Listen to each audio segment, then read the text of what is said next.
I've got one more topic that we're going to cover here before we get to the San Diego Community Forum. And this is about EVs. And this is another interesting topic that came up here. And it was a letter to the editor in the LA Times. And this person said, I'm ready to trade in my electric car. Here's why.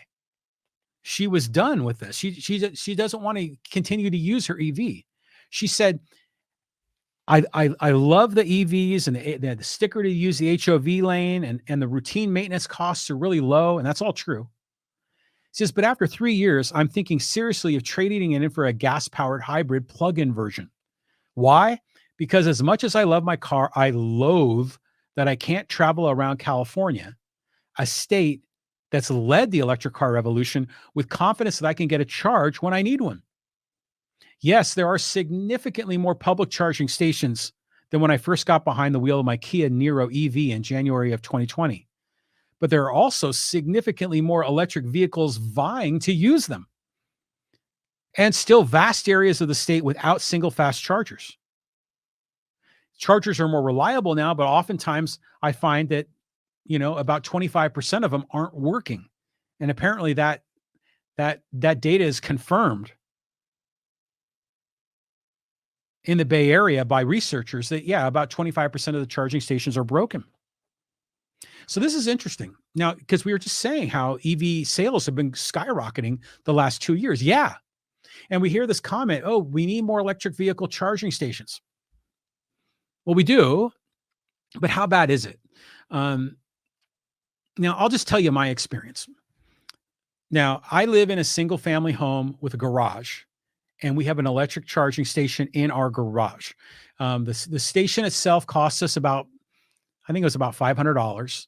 And then I had to have an electrician install it. And that was roughly another $500. Because you can't just plug it into like a 110 outlet. They got to do 220 volt. And you need an electrician to do that for you. So it costs you like about $1,000 to put it in.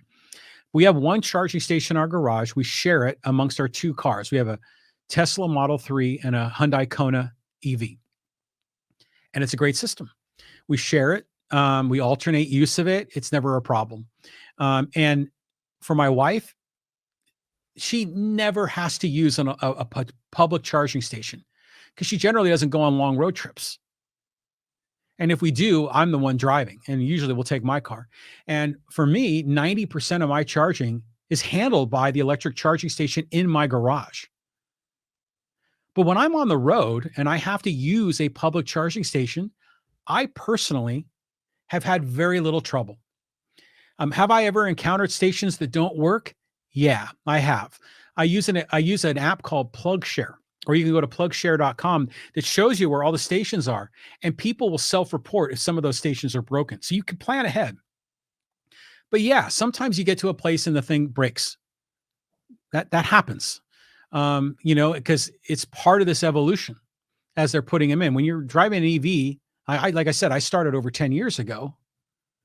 I was on the cutting edge of this when it was really hard to find charging. Thank goodness I was able to charge in my garage. But I personally have found is that when I'm on the road and I'm using a high speed charging station, which is a station that when you plug in will only take you, depending on your car and depending on your battery capacity, between 20 minutes and maybe a little over an hour to fully charge. I can think of only one time I had to wait in line to charge. And even then, I only had to wait 10 minutes before I could plug in. Every other time I drive right up to the station, there's 1 to 6 stations, and half of them are open. Sometimes all of them are open. I just plug in and go. I've driven up the 395 from San Diego, take the 15, go up to San Bernardino, Victorville, and then you get the 395 and you take that up into the Eastern Sierras. And I worked my way up to Tahoe and Reno. I've done that trip numerous times.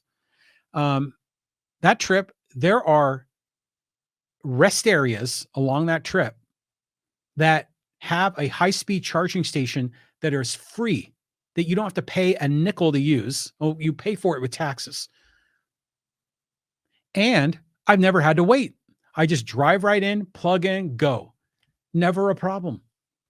Now, as more and more people are adopting EVs, yeah, they're going to need to put in more charging stations. But right now, I mean, it's not as bad as some people think. Now, granted, if you don't have the convenience of having a charging station at home or a charging station at your place of work, and you're entirely dependent on these public stations, then yeah, that could be difficult. That could be hard. Like if you're a renter in an apartment and your apartment complex doesn't have a charging station there, and you've got to essentially go to the EV Go or the Electrify America station periodically throughout the week, that's hard. But I think a lot of that's changing too as apartment buildings are putting in more and more EV chargers to attract tenants or to provide a rationale for higher rent increases. But then again, this is affected by the housing crisis where sometimes apartment buildings, they don't need to compete as hard to get tenants because there's so little vacancy because there hasn't been enough construction of housing. That's a whole other tangent. But so many often these things are just so interconnected. Um, but if you are a single family homeowner and you have a charging station in your garage, it's easy. It's really easy. And the only time you really need to use a public charging station is when you're on a long road trip. And here I live in Poway. I'm able to drive from Poway to LA and back on one full charge. I don't need any public charging.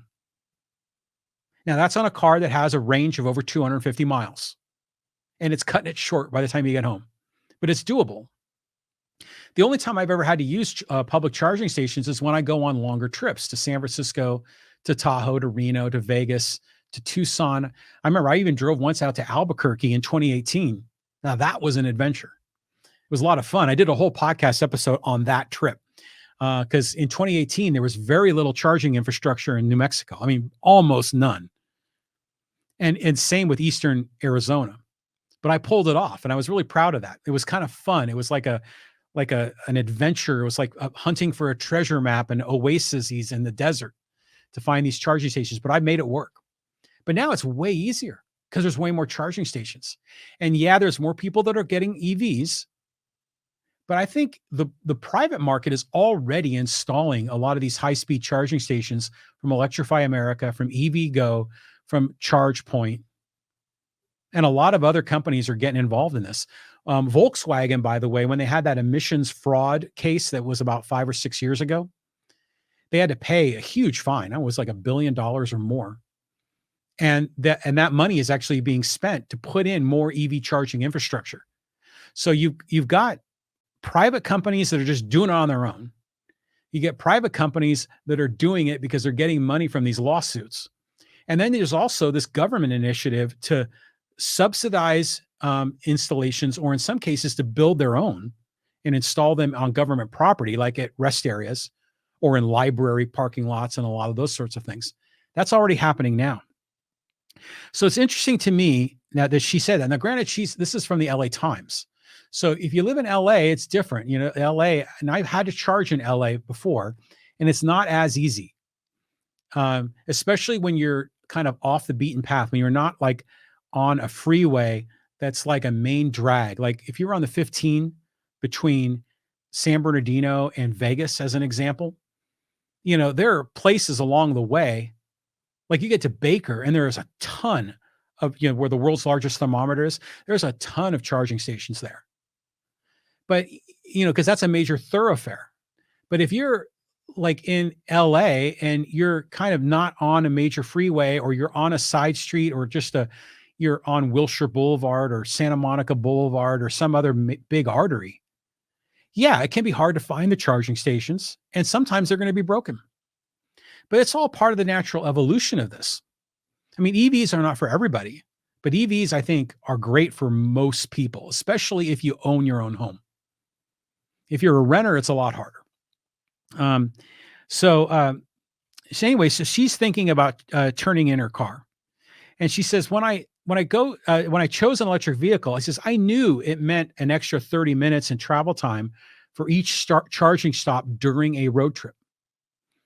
But I did not count on the time wasted having to, for example, backtrack to another station or one out of my way because the charging station on my route was not working. And that does happen. In my experience, those are the exceptions, not the rule, but they do happen. And then she concludes by saying, I could fill up a book recounting the many frustrations and absurd experiences I've had charging my car over the last 3 years and 3 months. And I haven't even hit 23,000 miles on the car yet. My hunch is that she doesn't have a charging station at home. My hunch is that she's challenged by having to rely on the public charging infrastructure more so than someone like me. And yeah, there are going to be frustrations and there are growing pains. And I knew that going in when I got an IV. I kind of embraced the growing pains. I kind of embraced the idea of being and what they call the early adopters, kind of on the cutting edge. To me, it was exciting. It was fun. But some people just aren't wired that way and they don't like that. And I get it. I understand that. But it's interesting to see while we now have 1.5 million EVs in California. In San Diego County, over 10,000 were sold just between January and March of this year. There's a huge surge going towards EVs, but here is one case of someone that wants to go back to a gas powered car or at least a hybrid. I find that interesting.